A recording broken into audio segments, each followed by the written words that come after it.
Happy day to you all, my amazing friends. Welcome back to this 6'3" Korean guy with a Yugoslavian last name who grew up in Montana with a Hawaiian wannabe attitudes channel. I appreciate you joining me here again. And today I'm making a video on what is your why. And I will be sharing my personal life story so that you will know, first of all, why I describe myself as that whole 6'3" Korean guy thing. And also, I will be very detailed and descriptive on what I went through. So, for some of you who can't handle physical abuse, please be mindful of that. If you feel like it's going to give you trauma, please be careful about continuing to watch when I describe that part. All right? Just wanted to give you a heads up. That's all. And this story isn't going to be all cheery and happy because I went through some rough time in my life, and I'm going to be sharing with you all of that today.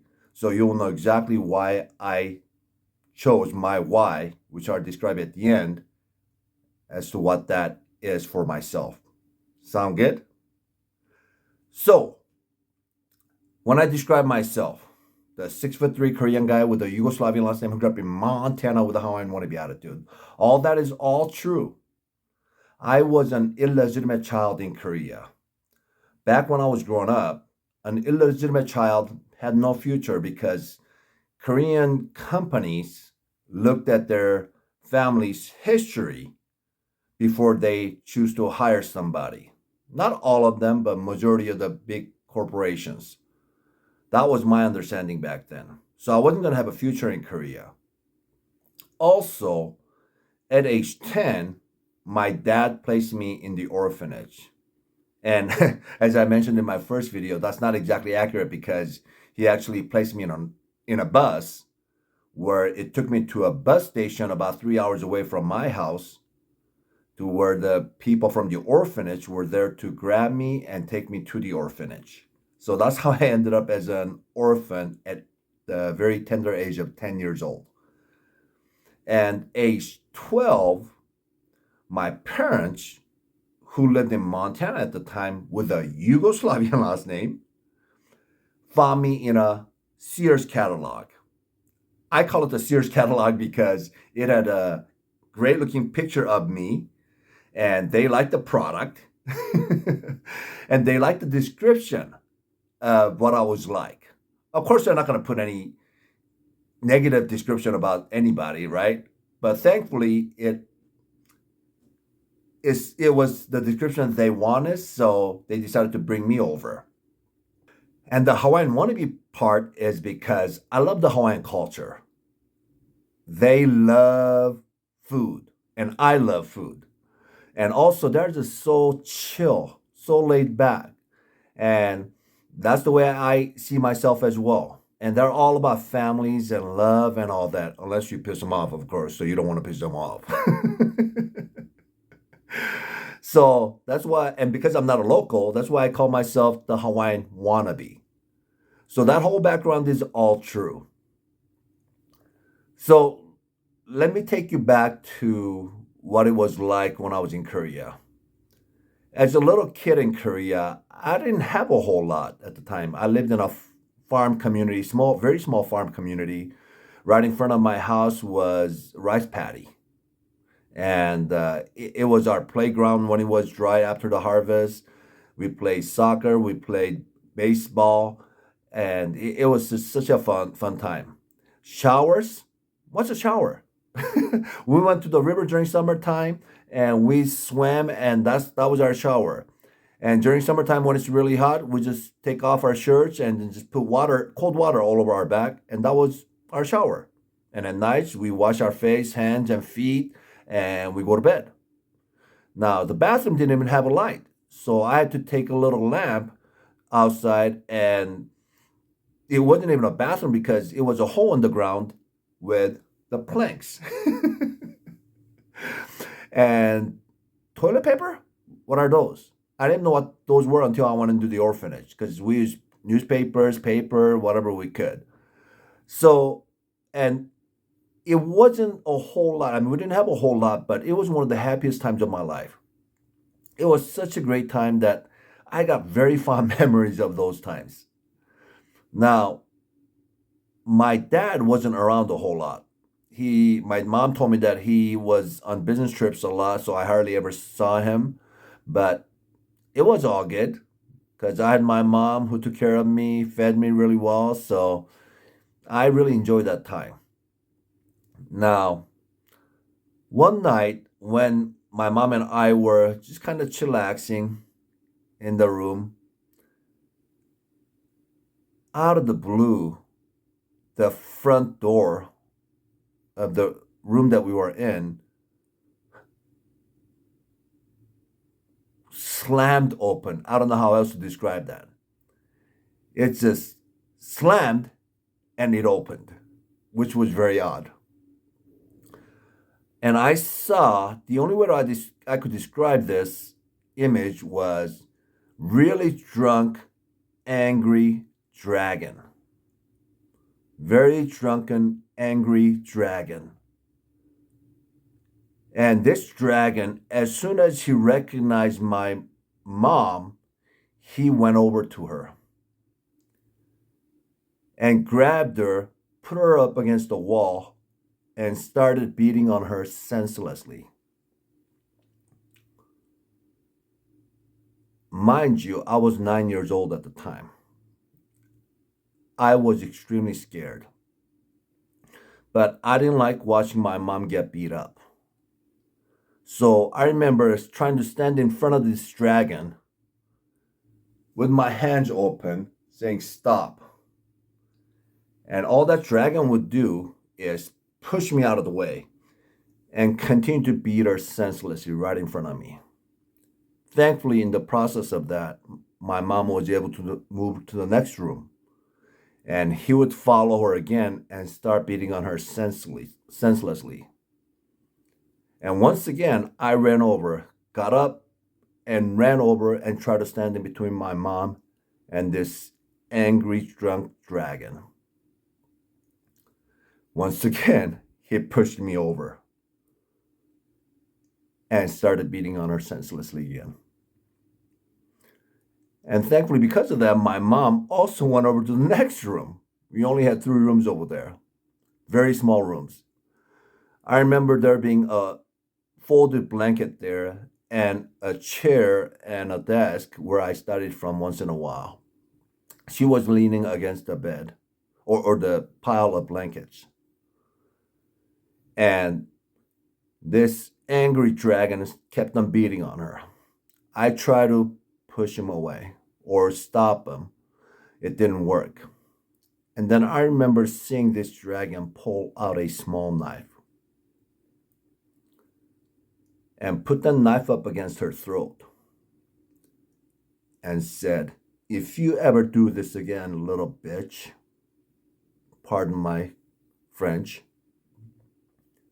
"I'm going to kill you." The words sounded a lot harsher than that. But you get the point, right? As soon as I heard those words, I lost my consciousness. I don't recall what happened after that. And I'm not sure how long it took before I snapped out of it. When I snapped out of it, there was no one in that room. I was still standing, but I couldn't find anyone in that room. So I went outside, trying to see where my mom was. I looked and looked, and I didn't see her anywhere. We had a pretty decent sized front yard, and I see this dragon had already started a fire, and he started throwing everything that we had in the house. I saw him grabbing our TV and throwing it in there, and I saw him throwing clothes, my mom's clothes, and my personal clothes. And I had my Cub Scout uniform that I had that I absolutely loved. And I remember him grabbing that and throwing it in there. I was devastated.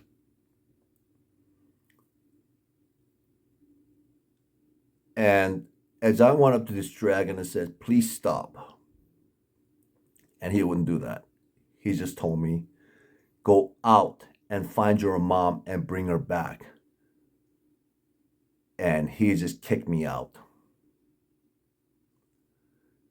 With tears rolling down my eyes, I went outside in the middle of the night.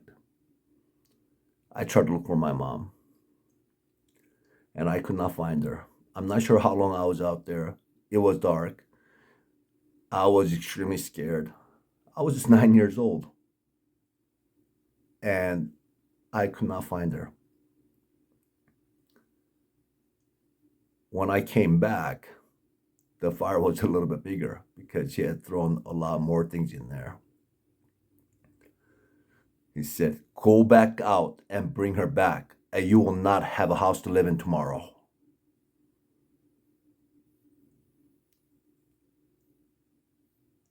I felt like I had no choice. I had to go out and try to find my mom.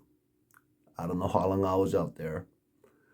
I remember walking out there, and I was trying to yell out mom's mom's name, not her name, but saying mom. But I was saying mom, but words didn't come out. I was forming the words,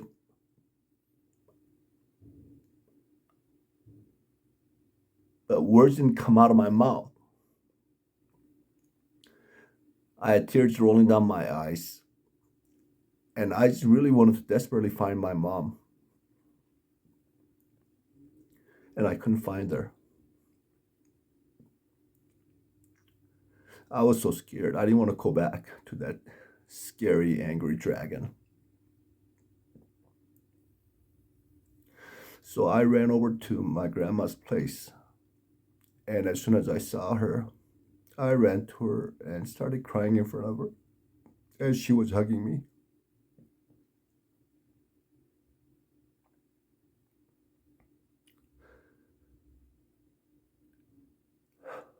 And I kept on crying until I fell asleep.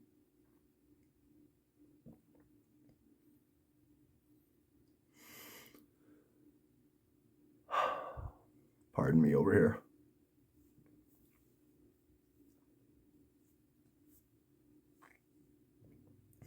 Needless to say, that was very traumatic.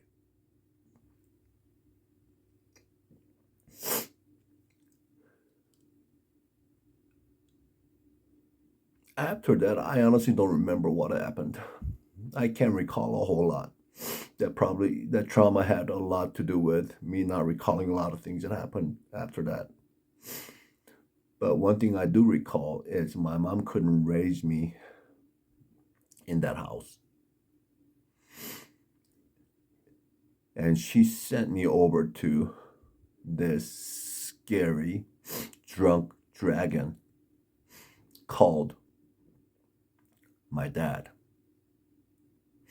My dad literally destroyed my whole family in one night. And because he couldn't support me and my mom had to let me go live with him for a year. I was there for a year from 9 to 10. But honestly, I cannot remember. I went to school and I remember, I mean, I did things over there for a year, but I don't recall a whole lot. I only recall maybe less than five things during the whole year. I was living in fear, and I didn't want to be there. And I remember one time my dad called me into his room and said, "Hey Lee, you have an opportunity to go to America. Do you want to go?" I I don't know what that really meant, but I knew I didn't want to be there. So as soon as he gave me the option to leave, I said, "Yes, please." And what had happened was that's when he actually put me on the bus. He didn't go with me. He just put me on the bus and had me end up at that bus station. That took me to the orphanage.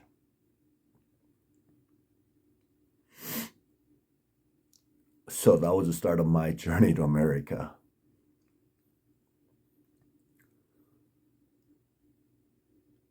are more things that I could describe during that time, but there's no need to do that. I just wanted to share with you how I ended up in Montana with a Yugoslavian last name and me being 6'3". That is because, I grew up next to a nuclear power plant up in Montana. Thankfully, I just got height and no horns nor any tails. So that's a good thing, right? But now you kind of know my background a little bit. I did not have the easiest time. In the orphanage, I had experienced a lot of things, and it wasn't the funnest. But I can honestly tell you, looking at you straight in the eyes, that I don't have a single regret in my life. I'm so thankful for all those experiences because that made me the person that I am today. And I absolutely love myself. I absolutely love my life because all those experiences helped me to be who I am today. Now, for me, I thought that was the worst thing that could have ever happened to myself in my life. But after I got married, when I was in my 20s, I chose to get divorced. And I'm not going to go into details of that, but that was by far the worst experience ever. As you already know, I don't like to use the word bad or worst, but at the time, that's the way it felt. Divorce is by far the worst experience than having gone through what I went through earlier in my life. And I sincerely don't want to wish divorce on anybody. And after living in that dump for 5 years, truthfully, during those 5 years, I didn't even want to live. Thankfully, I didn't go through with it. But those 5 years was one of the most dark times of my life. I told myself, what's the point of living a life that sucks so much? Why would I want to live a life that is so terrible, no fun, not fulfilling, just constantly worried and stressed? What's the point of living a life that sucks so much? Those are the thoughts that were constantly going through my head. And once again, like I said, I'm thankful that I didn't go through with it. Because of that, when I snapped out of that instance, I was very thankful. And I was able to flip the script by doing the things that I've been sharing with you in this video, in my channel, to help me get to where I am today. So my why is to be the voice for those children who don't have a voice for themselves, and to be the voice for those people who are struggling silently, who don't know how to find happiness, love, joy, fulfillment in their lives because of the challenges that they face in their lives. And I have experienced similar things that they're going through. And I can't understand them completely because I'm not them, but I can relate. And I want to be that voice. I want to be the person that helps, guides, and leads them through their challenges in life. And despite all those difficult challenges in life, I want to show them there's hope. And there's joy, happiness, love, and fulfillment on the other side of all that.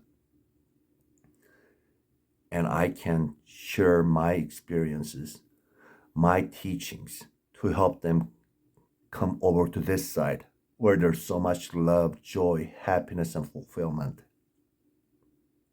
That is my why. I was at a conference over the weekend, and there's a guy named Red. He calls himself the Red Suit Realtor. He said, if your why isn't strong enough to make you cry, it's not big enough. I love that.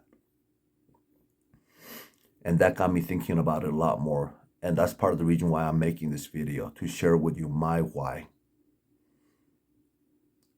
Because my why before that, hearing that, it wasn't strong enough. It wasn't getting me to cry. I mean, I didn't cry here when I was explaining that, but because I was already crying. Find your why. I mean, initially, it doesn't have to be something that makes you cry, but have a why, something that will drive you, get you going, get you fired up, get you excited every morning to go out and fulfill your why each and every day. That'll get you really going. And in the same conference, another lady, her name's Tasha, she shared her experience and she shared her why. And it was extremely, extremely inspiring. And that after hearing her story, that got me to want to share this story even more. I wasn't going to share this story for a while, but after listening to those two, I felt the need to share my why. So I sincerely hope all of you find your why so that you can live a life that gets you fired up, excited to go fulfill your why each and every moment of every day, so that you can enjoy this beautiful life with greater love, greater joy, happiness, and fulfillment. If you need my help, please reach out. I want to help where I can. I believe the tools and ideas that I have that helped me to get to where I am today, where I love myself so much, I can assist and help you enjoy your life more with greater love, greater joy, happiness, and fulfillment. Let me know what I can do to help in the comments. And keep on smiling, my friends. This life is beautiful. You are beautiful. You're amazing. You're absolutely wonderful. I sincerely hope you recognize your own great worth and be able to love yourself fully, because you definitely deserve that from yourself. I appreciate you letting me share my life story, and appreciate you watching and listening and sharing your thoughts and ideas with me. I love you all, my friends. Keep on enjoying your beautiful life, okay? And we'll catch up with you in the next video. Thank you so much.